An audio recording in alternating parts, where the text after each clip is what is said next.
Hi, Lori. Welcome to the Facebook Live. I wanted to bring you on today because I wanted to talk about the programs you offer for parents and students. So let's start with what age group do you work with? I work with students from ages 8 to 17, specializing in that upper elementary, middle, and even high school. Yeah. Yeah, And you have been a teacher for how long? just finished my 16th year of teaching. Yes, yes.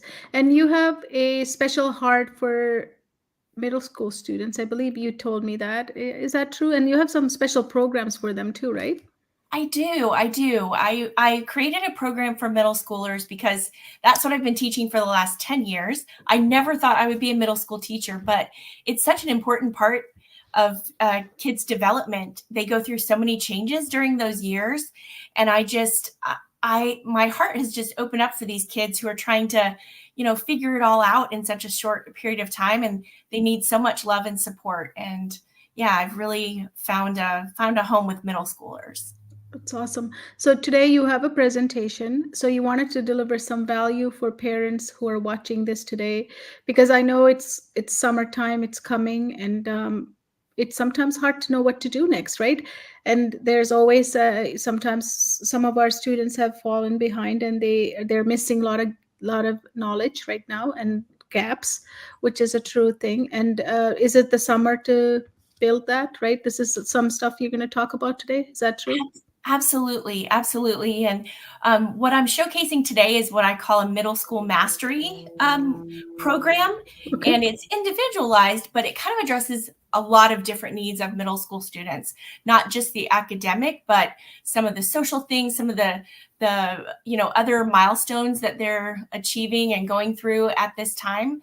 So it looks at all different aspects of their development and takes a holistic approach. Yeah. And tell us, as parents listening to this, why is middle school so hard for some of our kids? You know, they're going through so many changes, and I kind of go over this in my presentation, but not just cognitive changes with their brain, but also so many physiological changes, and they're kind of in an in between stage. And even as parents, we're in between stages too, because we can't treat them like we did when they were little, and they're not quite ready to be out on their own. And so it requires an adjustment for parents as well.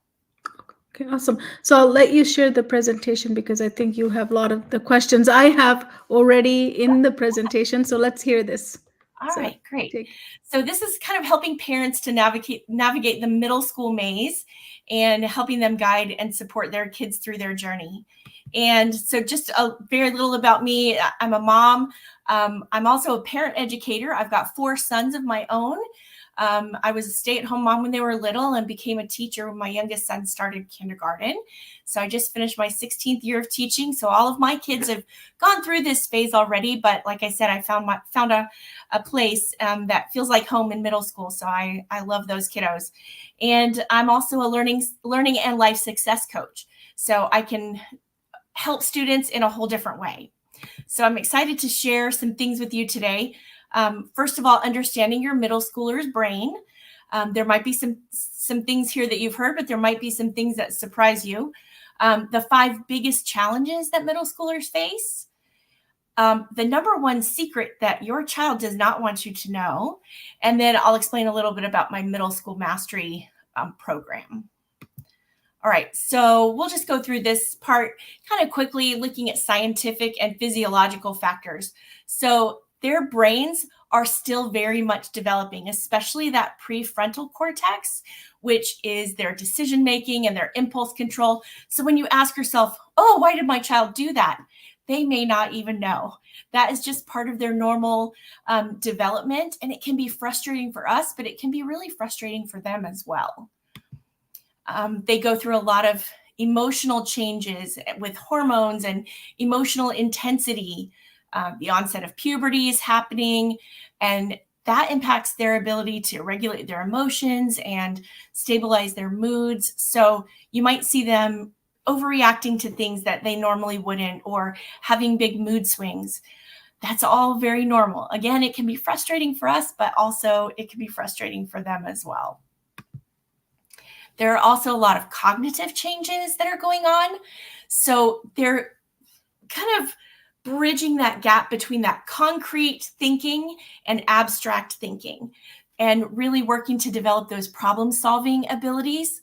So they struggle with that abstract thinking many times. And we think, oh, by this age, they should have it. But as we know, just like kids walk at different times and talk at different times, everybody develops that abstract thinking at different times. And sometimes as they get into middle school, their content area, subjects are asking them to have those skills already. And if they don't, that can be really, really frustrating for them, especially for kids who are used to achieving and doing very well. And then they kind of hit this roadblock and they don't understand why. So that can be really challenging. They're also trying to figure out who they are. So this is, kind of a teacher thing, but from Erickson's psychosocial development, they're trying to figure out, who am I? Their self-esteem is all over the place, and they're really searching for that sense of belonging. That's why this is such a big part of their development too, the social and peer influence. So they really want to fit in. They really want to be like their friends, and they might engage in behaviors that aren't normal for them because they're trying to fit in. So that can lead to a lot of frustration for them as well. Not only do they want to fit in, but they're really, really sensitive to peer evaluation. So what other people think of them, especially their peers. They really want that positive feedback. That's why they're always after the likes and the, how many friends you have and how many people, are watching your videos and all of that. They really respond. That's part of their brain's reward system. They're sensitive to that feedback that they get from their peers. And so again, they might even start to prioritize peer opinions over, their family and things like that. And of course, that leads to social learning and imitation, which, I can't think of a better way to describe it other than kind of the blind leading the blind. Like they really are all trying to figure it out at the same time, but they're following each other. So they adopt behaviors that their peers have adopted, and they're just kind of following each other around. That's why, they adopt the same kind of silly phrases that they say over and over again, or the latest, TikTok dances or whatever. All of that is that social learning and imitation. So Lori, I wanted to ask you, earlier slide you showed the kids like wanting the likes and how many people commented, but that's also where adults are doing that too, right? Yeah, absolutely. Really, we all want that sense of belonging and fitting in. This is when it really starts to present itself for kids. I think as adults, we can kind of regulate that and say, maybe I care more about this group and belonging and fitting into this group. At this point, they haven't figured all of that out yet. And so really any feedback that they can get, any positive feedback, they're going to gravitate toward that, which makes them susceptible to peer pressure and things like that. Yeah. So for me, maybe if someone says, "Oh, your hair is ugly," for example, right? Or some comments comes in, no one I'm would like, ever "Oh, say that. It's gorgeous." no," But I know. yes, I'm just okay. saying, like somebody says that, I would be like, "Oh yeah, sure, whatever," right? But for a young person at this age, they would take it as, "Yeah, my hair is ugly." And maybe chop it all off, right? Yeah, Because of what yeah. one person said that they don't even really care about. So they So take it to heart. I mean, they don't have that filter like us, right? Or thick skin, because or thick skin, or really a sense of who they are yet, right? yeah, yeah. So while they're still developing that, it's so scary, really, that all of these things converge at the same time for our kids. They're dealing with a lot. Yes. They're dealing with a lot. Yes. Keep going. Sorry, I just Okay. needed to come and say, So, sort of adults no, are like that too. that is perfect. All right. So that's just kind of an overview of all the things that they're going through. Yes. And like I said, you may have heard of some of these things. You may be saying, if you have a middle schooler at home, yes, I can see that every day. Why do I need to know that? Well, we need to know this because all of these feelings that you see on the screen right now, anger, frustration, disappointment, fear, all of those things are because of unmet expectations, right? So we have expectations that we expect our kids to fulfill. And when they don't, we feel disappointed, we feel frustrated, right? But knowing what is developmentally appropriate, all the things that they truly are going through, right? Having a sense of everything that they're trying to juggle and the pressures that they're feeling from all over the place, not just from their family, can help us kind of go, okay, they're not trying to be difficult. This really is an issue. I've got a very short story I want to tell to kind of cement this point. So when one of my sons was 6 months old, we went to go visit my mom and my stepdad. Okay. Now, this particular son of mine is very big. Right now, he's like 6'6", very tall. Has always been a big boy. So my stepdad was holding him in his lap and kind of playing with him, right?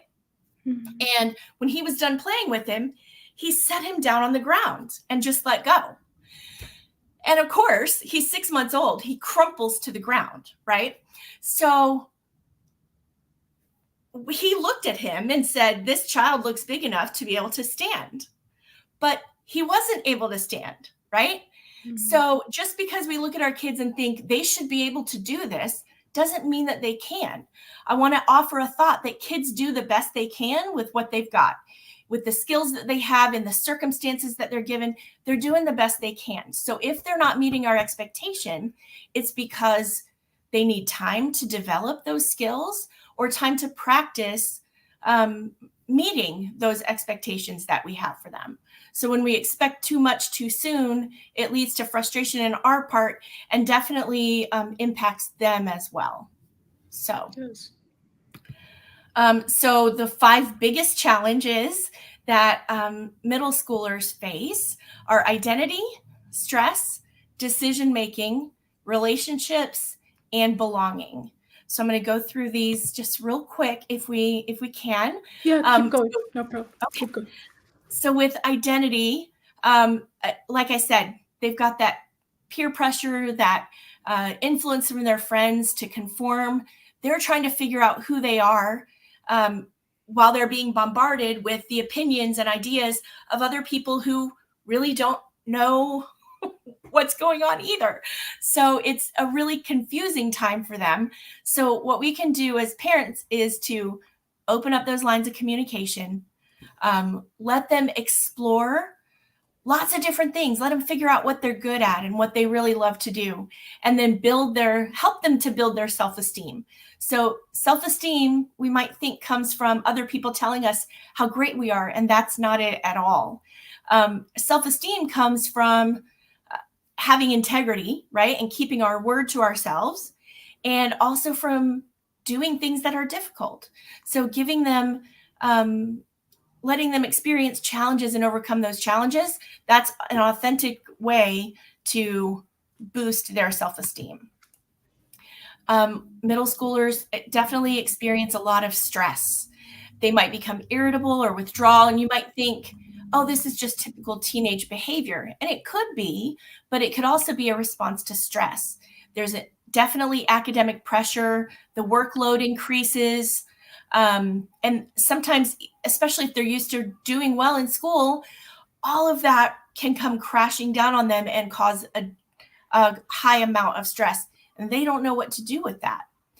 They've got social challenges and the things going on with their friends. And then a lot of times families can put a lot of pressure on kids as well that can cause stress. Decision-making, this is a tough one because they're growing into people who want to be able to make their own decisions, but they do still really need our guidance. They can't always anticipate the consequences of the decisions that they make in their academic life and in their personal life. And they've got those peers influencing their decisions. So what we can do is involve them in family decisions in a healthy, boundary setting way. We don't want to, let them make decisions that aren't appropriate for their for their age or maturity level, but where should we go on vacation, or what color should we paint the living room, things like that. And even more that they're capable of. And then when you're discussing consequences, it's better to ask them instead of telling them. Instead of saying, this is what's going to happen if you do that, right? They're going to shut down completely. What you can say is, that's one solution. What do you think would happen if that's the choice that you made?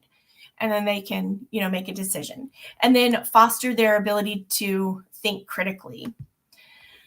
With their relationships, this is tricky because they really need to build those social skills, and they need to build empathy for other people. They're used to how to relate to people within their own family, but they need to get used to getting along with all kinds of people, right? And it definitely has an impact on their emotional well-being, because they do want to fit in, and they do want that camaraderie that comes with having friends. So, experiencing those conflicts and social anxiety, all of that can be very stressful for them. And then this last one really applies to all of us. This is Maslow's hierarchy of needs. You'll see that behind, air, water, food, shelter, and feeling safe, love and belonging is the next thing that we all need. So, everybody needs to find a place where they feel safe.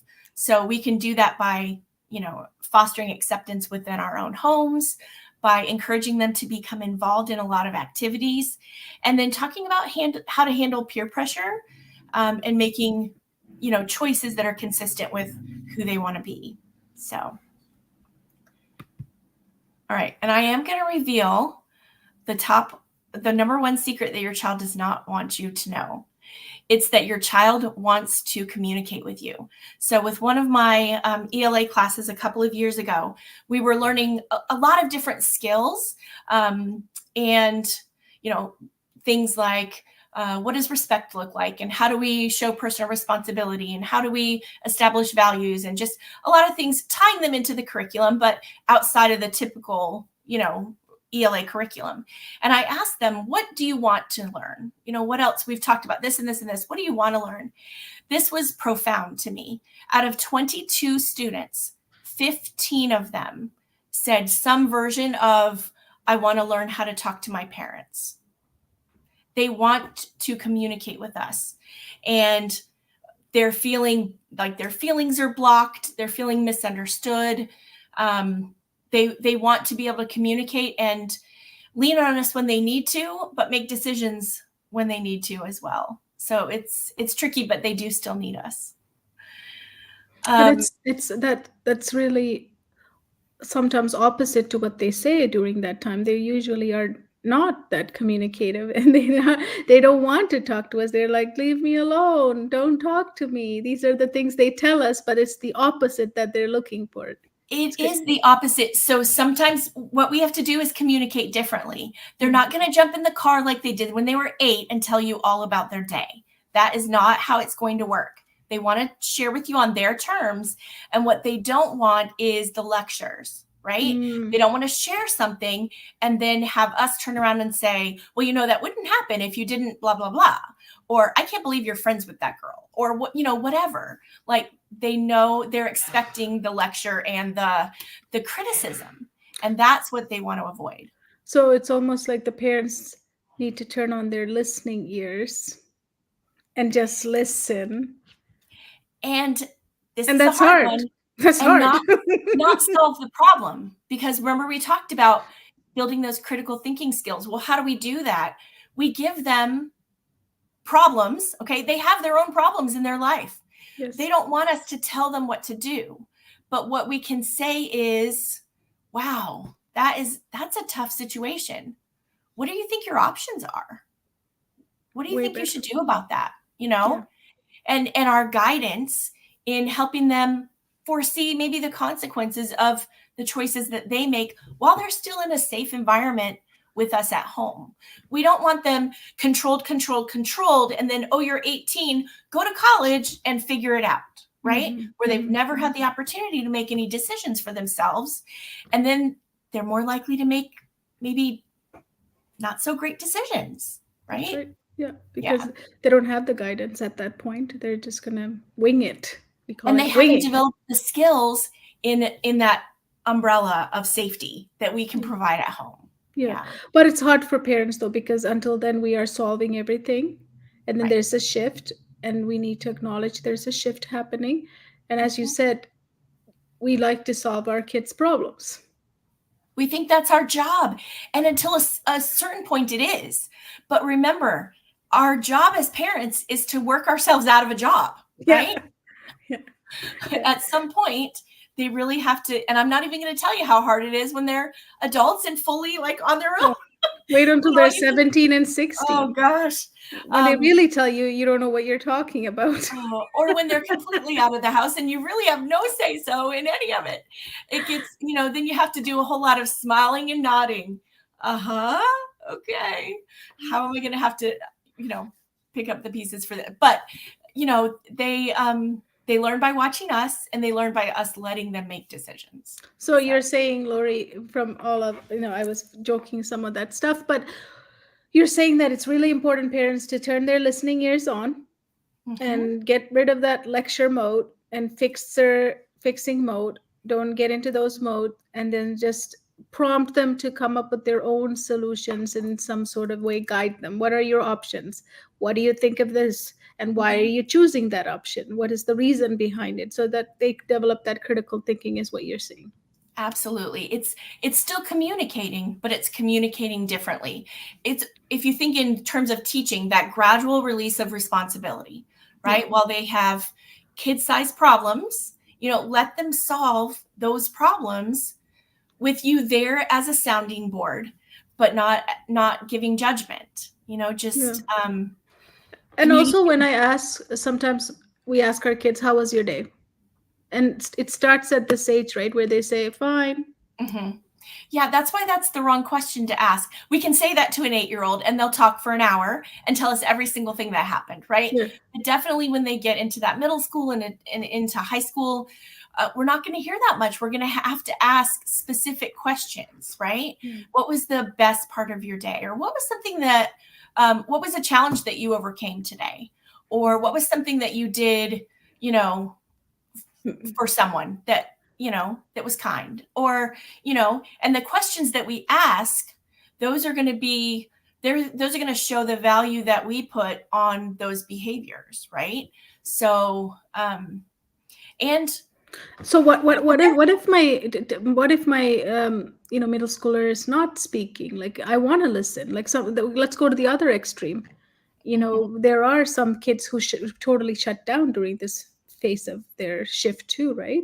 And what if I'm not the person to know how to ask question? Like, parents struggle with this, right? Like, my kid's not speaking anymore. They probably used to, or they never were. so you might have to do it in a different environment, um you know in the car on the way to soccer practice.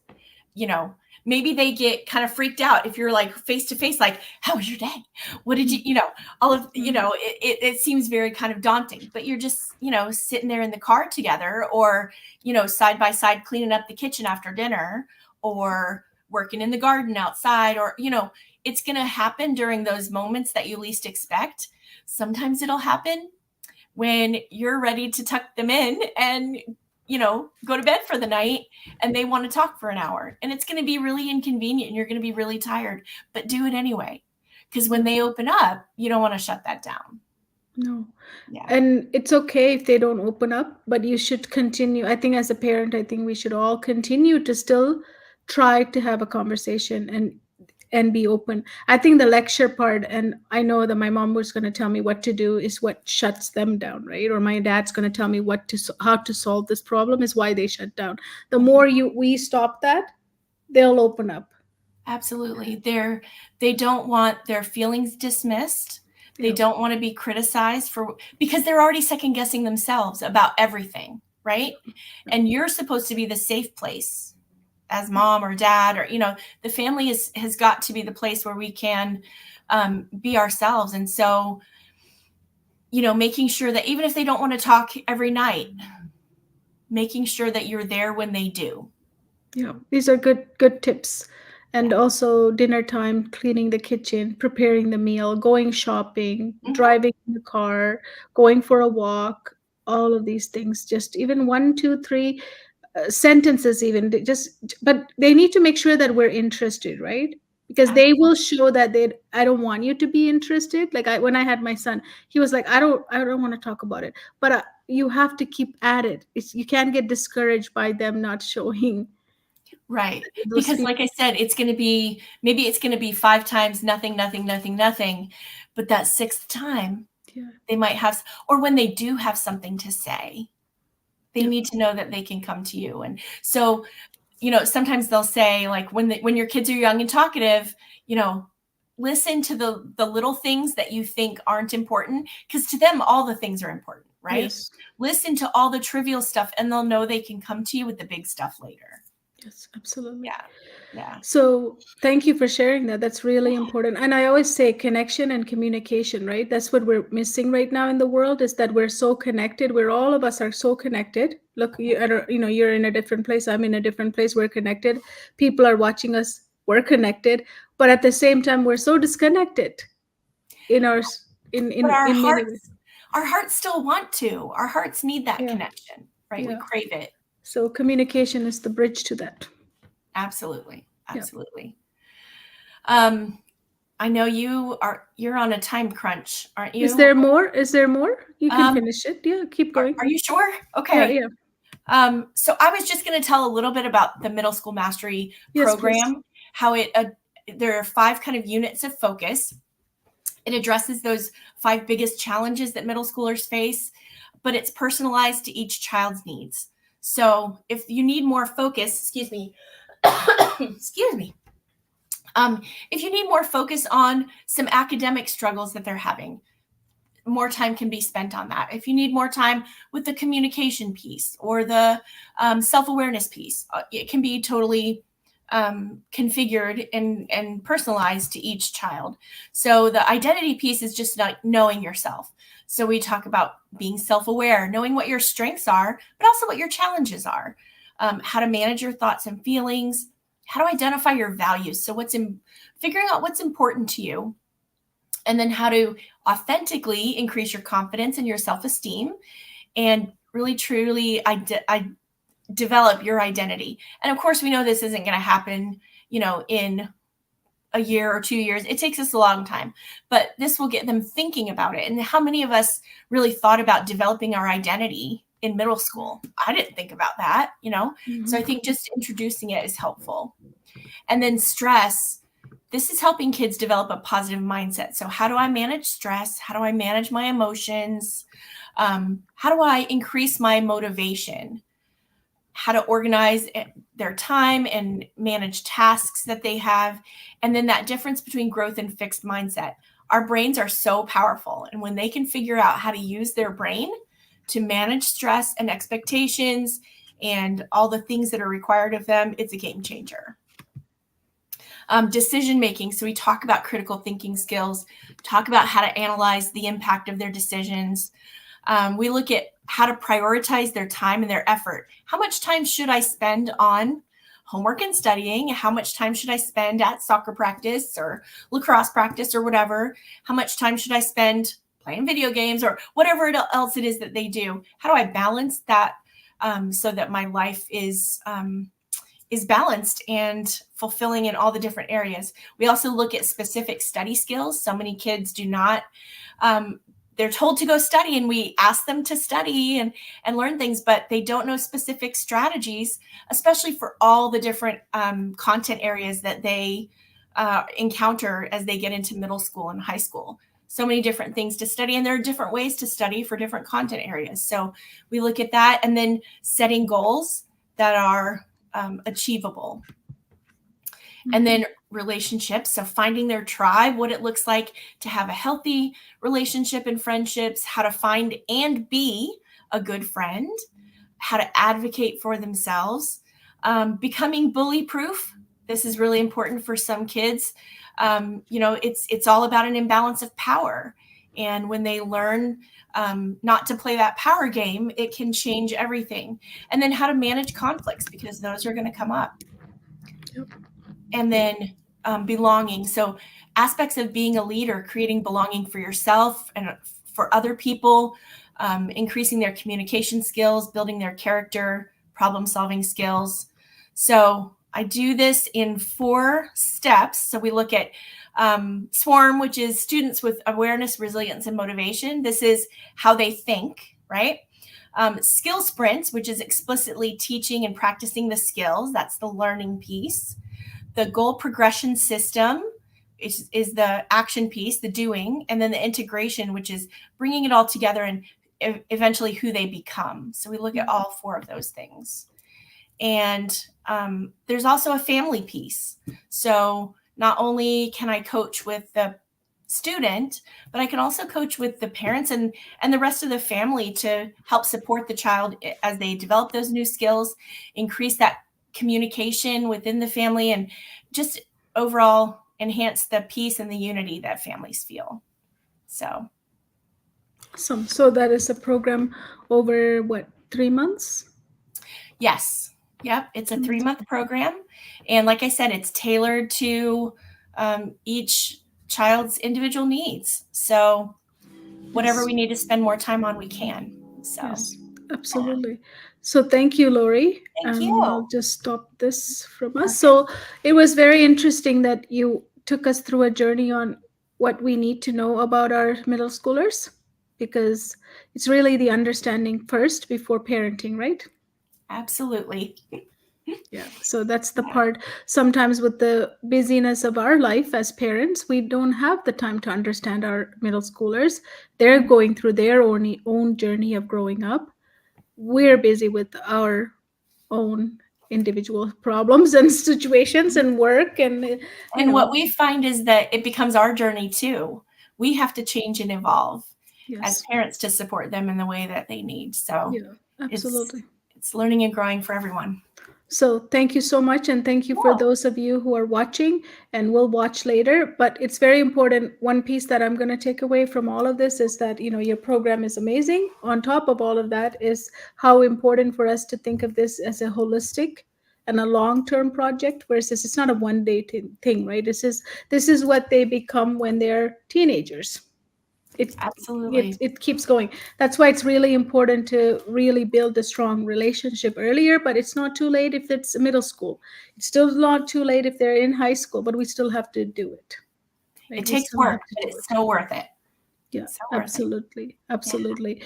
Thank you so much. Communication. That's what I learned. Communication. Yeah. Communicate however you need to. Yes. Because your middle schooler wants you to communicate with them, even though they act like they don't want it. But they do. It's a secret. All right. It's a secret. Yes. Thank you so much. Have a blessed day. Thank you, everyone. And we'll come back with another Facebook Live on next Wednesday. Thank you so much, Lori. Thank you. Bye-bye.